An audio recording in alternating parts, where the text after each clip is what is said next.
Welcome back to my channel mga kalola mams. Ayan, maulan na hapon po sa inyong lahat. At hindi lang siya ulan, basta ulan na nag-i-snow siya.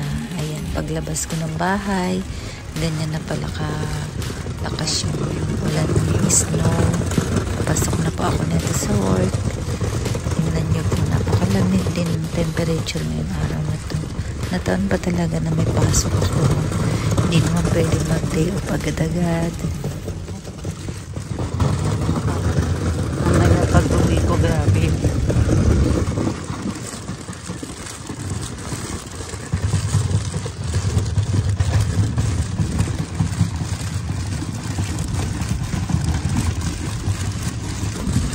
Grabe, bakit ngayon pa umulan ng yuki? Pasok ako.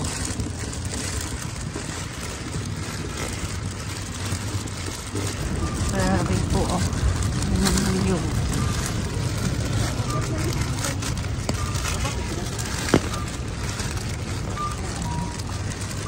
Papasok na po ako nito sa work ko sa 7-Eleven. Ayan po.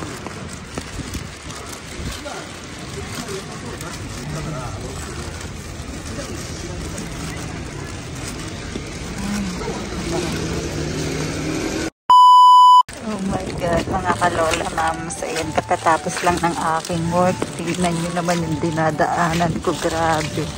Yung yelo, natutunaw na, basang-basa yung sapatos ko. Ayan, buti na lang di na ganang malakas yung yuki o yung snow. Kaya lang napakadulas naman ang daan. Kaya siguro, abutin akong 30 minutes na itong maglakad.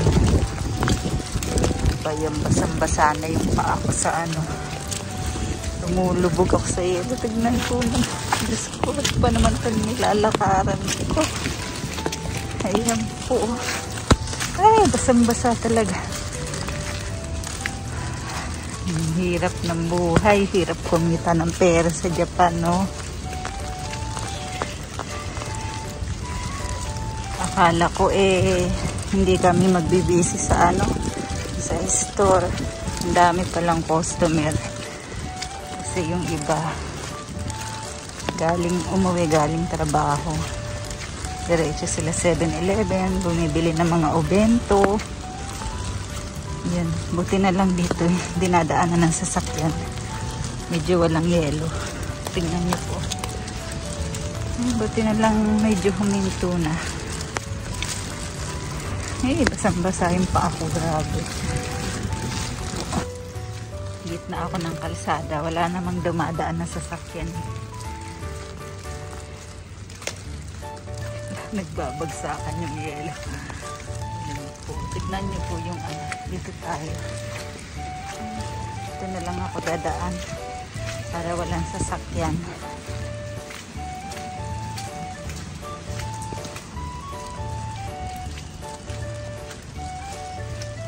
Na tiyempong nag-snow yung ano pasok ko sa 7-Eleven.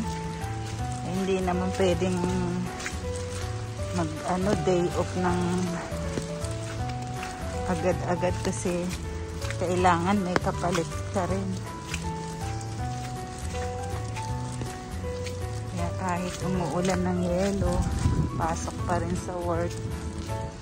Yan ang buhay dito. Walang day off.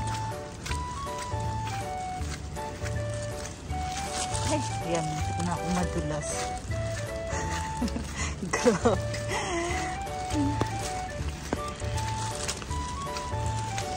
Pero itong pag-ulan ng snow dito sa amin, mahina pa to kumpara sa iba. Grabe yung snow sa ibang lugar.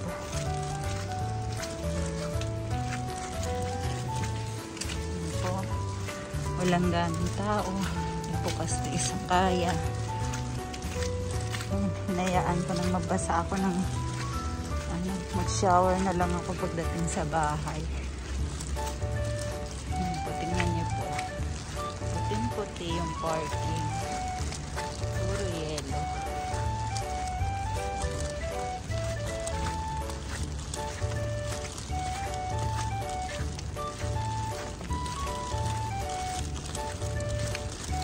Itong pinagtatrabahuhan ko, malapit lang naman siya sa bahay. Kaya lang, wala nga ng yelo. Medyo matatagalan ako maglakad. Kasi nga, hindi pwedeng magmadali. Baka madulas ako. Lakas pa ng hangin.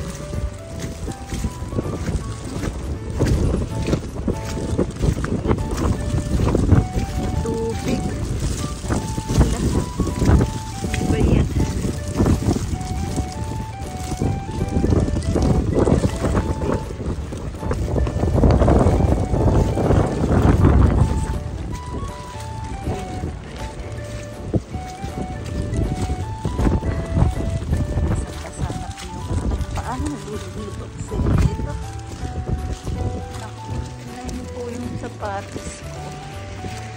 Sampas. Walang tao kumakain. O yung paligid.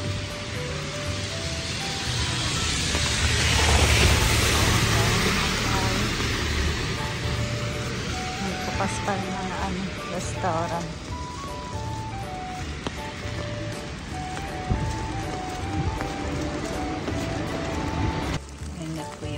Pauwi sa malapit na ako sa bahay namin. Yan po mga kalola mams, malapit na ako sa bahay ko. Yan po mga kalola mams, lumalakas na naman po yung snow. Dito na ako sa aking bahay. Kung bukas pa ata itong snow na to. Ayan po siya. Baka mas makapal pa ito bukas. Ayan.